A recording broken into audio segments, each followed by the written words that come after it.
Hello and welcome to the Bucket Lister podcast. Join your host Keith Crockford along with special guests who have travelled the world, here to share stories of their adventures and plenty of inspo to add to your bucket list.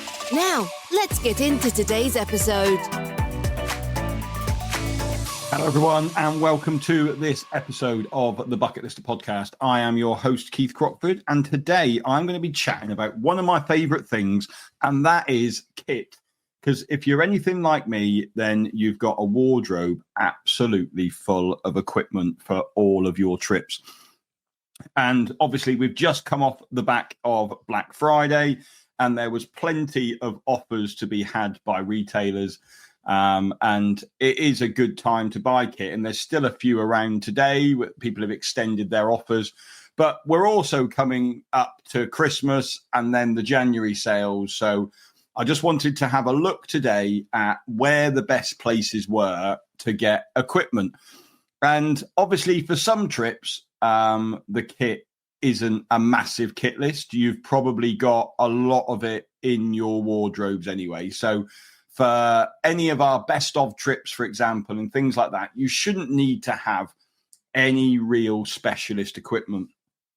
If you're already well into your hill walking and you get out walking all the time, if you're doing any of our trekking trips, then the chances are that you will also have quite a lot of the stuff that you need already. But for many people, going and doing something like Kilimanjaro or Everest Base Camp or Mount Tootcow might be the first time that they've ever done anything like this. And therefore, you are going to need to head out and go shopping and start getting some of your kit. Now, obviously, if you've got a trip booked, Christmas is coming up. If you're anything like me, again, you never know what people to get you for Christmas. So getting some of those things off your kit lists is a super great time to do it, and it's useful, and it's something that you need. So thinking about your kit in December is a really good time to be considering it. Now, obviously, there are plenty of different options on where to get your equipment, and I'm going to be basing this mainly on the UK. So if you're listening to this outside of the UK, a lot of the places that I'm going to be mentioning are UK-based places, but there will be plenty of places where you are to think about where to go and get your kit. Now, obviously, the first option you've got is to go and buy it new from a shop, and there are so many outdoor shops out there at the minute. The outdoor industry, the travel industry is taking a massive boom, and retailers are jumping on that. And there are shops everywhere on the high street as well as online, and more so now, not on the high street, but in retail parks, massive shops like Go Outdoors in places like that, for you to go and get your kit from. Now, Go Outdoors is a bit of a 50-50 with me. Obviously, if anyone knows the Go Outdoors model, they have two prices on the price tag. You need to be a member and pay £5 a year and you pay the lower price, or if you are not a member, you then end up paying the higher price. Now, a lot of the stuff in Go Outdoors is their own brands. And actually, the higher price is, personally, I feel, for the equipment on offer is overly inflated. And then the discount then looks huge on if you're a member. Whereas if you look at any brand stuff in Go Outdoors, and they do sell regular brand stuff. So there's Berghaus in there, there's Montaigne in there. There are other well-known brands in Go Outdoors, but the difference between the member and the non-member price is a lot less. So actually, in hindsight, it's probably not a lot cheaper in Go Outdoors than in other places. And I would say their own stuff, their own branded stuff is okay. My thought process behind it is I've seen plenty of people on trips that have used their own brand, Go Outdoors' own brand stuff before, and it's fine for one trip, i.e. is if you are never going to use it again, then it's fine. But, I've had people who have bought the Go Outdoors duffel bag, and we've been having to duct tape it up because the zip broke 3 days into a trek. So I think it comes back to that saying of, buy cheap, buy again. If you want something to last, then you're going to then look at buying something slightly more expensive, slightly better quality. That's going to last a little bit longer. Sports Direct as well. They've jumped on the bandwagon with the outdoor branded stuff. Again, I would be a little bit concerned.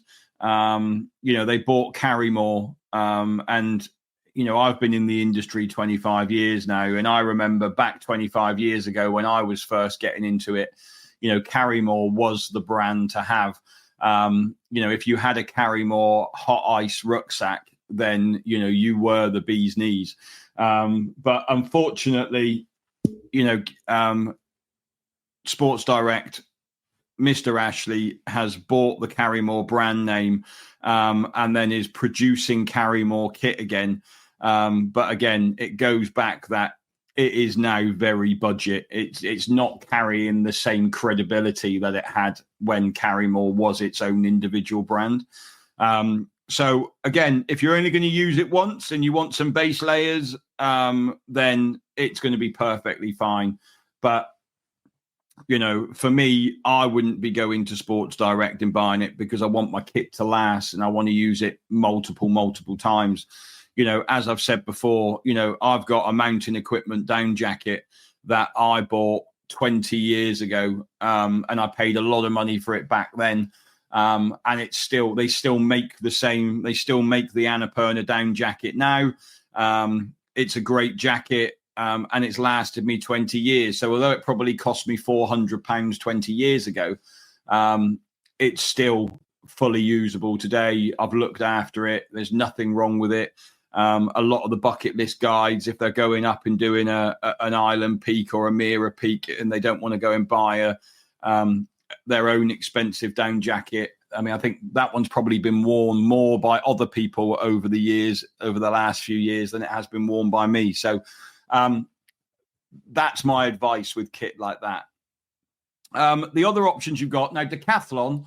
I love Decathlon. I've loved Decathlon for a long time. I used to spend a lot of time in France climbing, and part of those French trips was always to take a trip to Decathlon and see what was there. Decathlon has now made it across the water and is in the UK. And Decathlon kit, again, it's on the cheaper side, but it lasts, and that's the difference with Decathlon compared to the others, is that it does actually last. You can buy it online, so if you haven't got a Decathlon shop near to you, then you can just go on, and I'll put links to all of these in the show notes. So if you want to go and find all of the places that I mention, then please go and have a look in the show notes after you've listened to this episode, and they'll all be in there. But Decathlon, it's like every sport under one roof.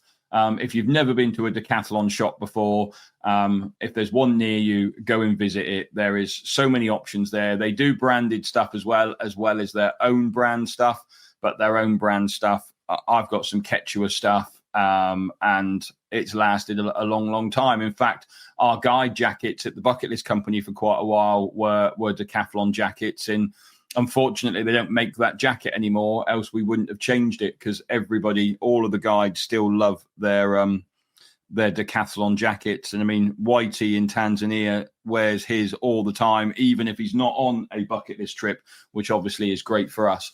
But his is going up and down Kilimanjaro all the time, and it's still going strong. So do have a check out with Decathlon. They are very good and very reasonable, and you can get some really good kit in there. So have a look there. Next up, then, I would say you're going more into the Cotswolds, Snow and Rock kind of style shops. People working in those shops will have had training from the manufacturers, from the brands. So if you wanted boot fitting or anything like that, then either go to a Cotswold Snow and Rock or an independent, and then you'll get much better advice. If you go in and tell them what you want to do, then they'll really be able to help you and guide you through the process and make sure what you're buying is what you need for that trip. So if you go and say, I'm going to go and climb Kilimanjaro, I need a pair of boots, they will make sure the boots that they're selling you will be suitable for the trip that you are going on. Cotswold and Snow and Rock are the same. They're owned by the same people. So there is very little differences between them. They stock a lot of the big brands. So the Arc'teryx, the Montaignes, the Berghaus, those types of brands will be in there. Then obviously then you've got independent shops on the high street. Now, they are fewer and far between.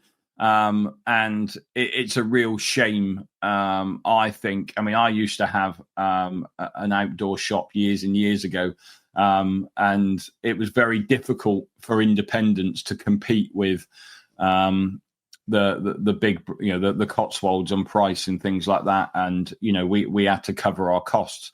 And, the frustrating thing is the independents really do know the products. And we used to have people coming in for, to look at climbing shoes and kit and whatever. And we'd give really, really good advice, and people would spend ages talking to us. And then they'd go and buy it online. And that was always the really frustrating thing for us, is they'd come in, use our knowledge, get all the information they wanted. And then, and don't get me wrong, I understand it. People always want a bargain. But unfortunately, it's just what's happened in the industry. So I think, if you are going to go and look at an independent retailer, then at least please go and buy it off them. Don't shop around, buy the product off them at the end. And, don't just use them for their advice, for their free advice, and then go and try and save yourself £5 or £10 on the product itself by buying it online. So that would be, my advice there, and my plea, if you like, to try and keep some of the independents going, because they are very few and far between, and the knowledge in them is amazing. And they really do know the products well. And if you're going in there, you want good advice, and that's what they're going to give you in those. Obviously, then you've got the individual brands themselves. And, you can go on to North Face's website. You can go on Patagonia's website. You can go on Finisterre's website, for example, and you can buy the product direct from them. And obviously, if you know what you want and you know the size that you want, then that's fine. Like for me, I wear Sportiva boots. I know what size I am in a Sportiva boot. So therefore, I don't need to go into a shop and try a load of boots on. I can just go online and order what I want, what I need. So you've got your independents, and you've then got the brands online themselves. You've then got other companies that I think are brilliant, like Alpkit, for example. I love Alpkit kit.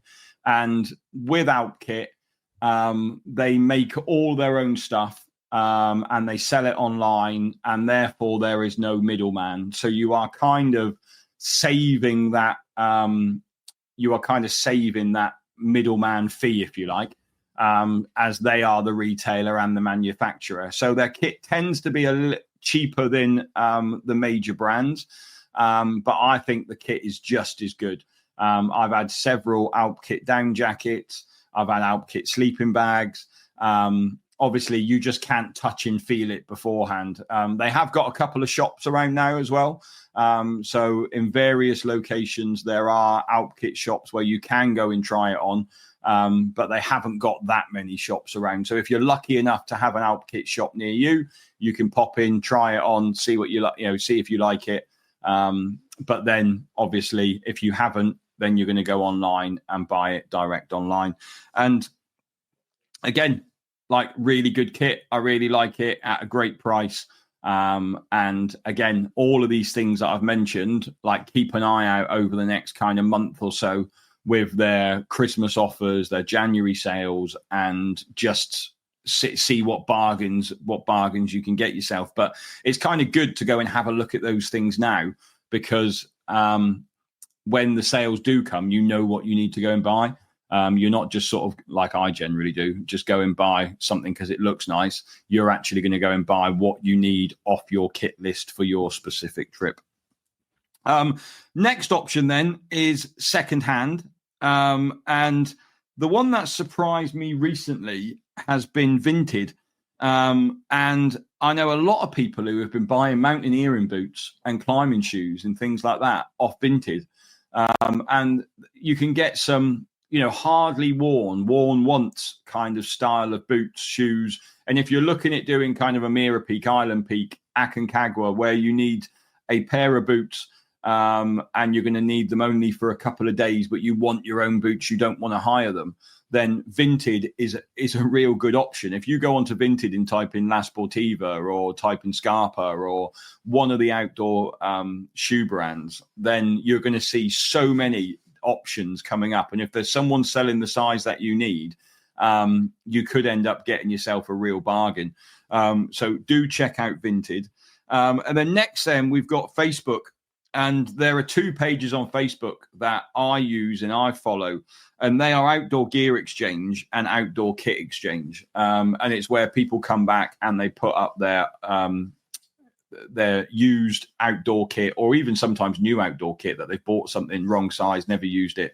They then go and put it on those websites or on those Facebook pages. So join both of those groups.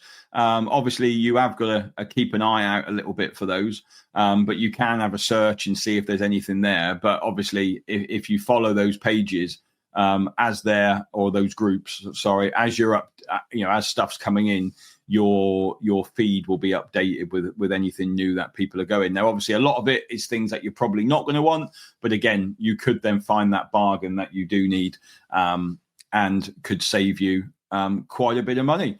And then finally, then we've got hire it. And this is what I'm advising a lot more people to do now, especially people who are only going to go and do this trip once. They've decided they're going with their friend to do Kilimanjaro, or they've always wanted to go and do the Inca Trail, but they're never, ever going to do anything like this again.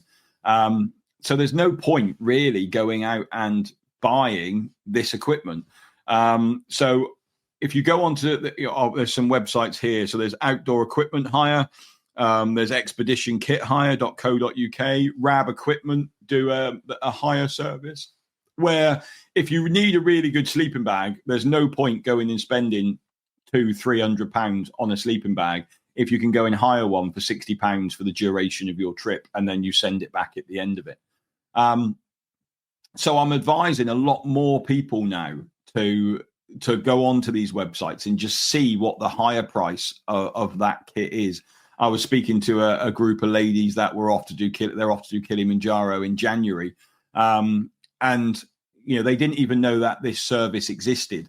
So it's one thing that I'm trying to highlight, that actually, a lot of people might think, I want to do that, but I can't afford the kit. Well, actually, go and check out one of these websites and just see. And if you go onto some of them and you type in, they'll have a whole kit list for Kilimanjaro, and you can just go through and tick the things that you need. And it will be the right things for that trip. So that's another real good thing to consider. And then obviously you've got the other option of buying it and selling it when you come back. So, if you think, well, actually, I don't want a hire kit, I really would rather sleep in the sleeping bag that it's mine. When you get back, if you're on Outdoor Gear Exchange or Outdoor Kit Exchange, then you can put it back up for sale. Or, if you're on the Bucket Listers Facebook page, we've got 1,000 people there who are all booked to do trips with the Bucket List Company, who are probably looking to buy kit as well. And if there's a sleeping bag there that's only been used once, or a pair of boots or a pair of crampons that have only been used on one trip, then they might look to buy them off you as well. So that's another option you could have, is to buy it and then sell it when you get home, get your use out of it. It's brand new. The kit's good because you've bought it. And then when you get back, then you can sell it on when you get back in and do it again if you need to. But those are my tips for kit. And I just thought it was super important with the time of year that's coming up. Obviously, it's come out a little bit late for the Black Friday offers that have been around over the weekend. And there have been a few. I did manage to buy myself some new bits and pieces. And I did get myself a new dive computer over the weekend, but I haven't told anyone that yet in my family. That'll just sneak into my dive bag when it arrives. But yeah, and that's another thing actually. Like we talked about trekking there, and if you are on a bucket list or you're going on a dive holiday, for example, sometimes you've got your own dive kit. But like with our trips, like dive kit is included or can be hired. So if you're on a course, for example, then your dive kit is all included in that. But if you've booked on like a liveaboard trip, for example, then you would need to hire the dive kit when you get there for your trip. Obviously, a lot of people, when they go traveling around the world and they're going diving, they don't carry everything they need with them. And my advice to people is the two things you really need if you're going scuba diving is your own mask and then your own dive computer as well that follows you around. So those would be the only two things there that I would suggest you purchasing, because hiring a dive computer can become expensive. Generally, they're kind of £15 a day to hire a dive computer, and then you've got the dive kit on top of that. So obviously, if you're on an 8-day dive trip at £15 a day for a dive computer, you can soon buy your own dive computer that you take with you. And there are some great dive computers around for a couple £100. So you can soon see how quickly, you only need to be diving for 12 days and you've hired your dive computer in essence for that time. So we talked about trekking, but there's a little bit about diving on top of that as well. Well, that's it from me this week. Hopefully you found this episode useful.